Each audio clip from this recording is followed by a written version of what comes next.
برج ايش هو؟ عبارة عن برج الأستاذ زكي فارسي. طبعا برج الفارسي 7 فارسي 7.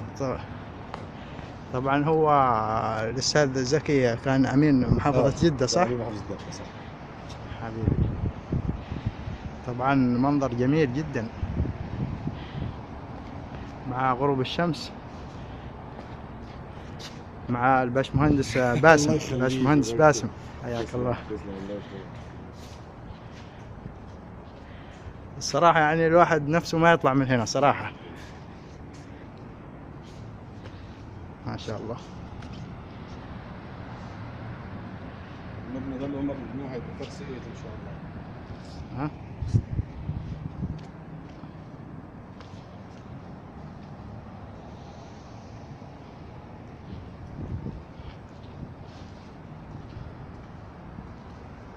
ده هيبقى فارس 8 ان شاء الله. الفارس رقم كم؟ 8. واللي احنا فيه ده 7. تمام. ده 8 ان شاء الله. في غيره برضه؟ هو ده 8. ده اخر حاجه اللي لسه هيطلعوا بيه. طبعا اللي المشروع اللي هيبداوا فيه قريب.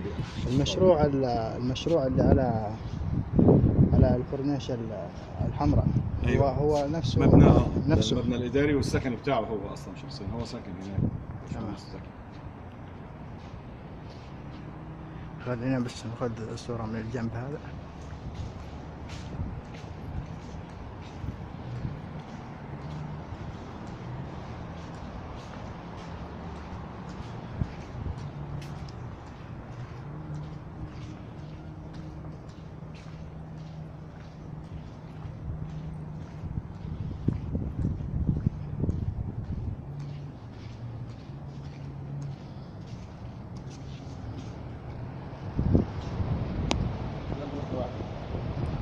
هذاك البرج واحد صح؟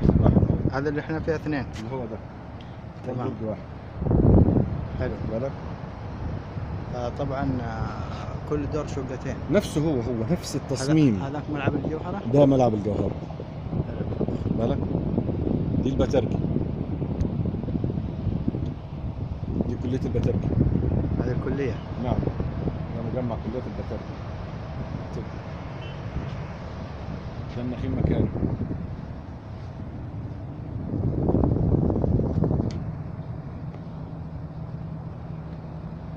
ده منتجع النخيل مكانه.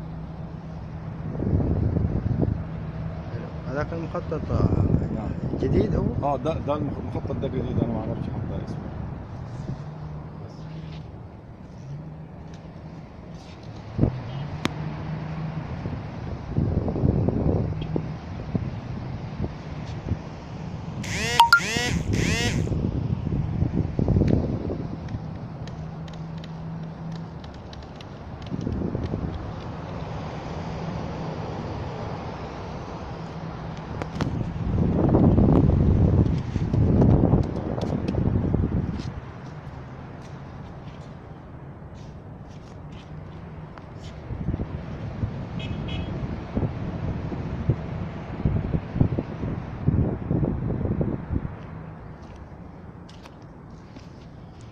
يلا باشمهندس يعطيك العافية. رحمك الله يعطيك ويبارك فيك.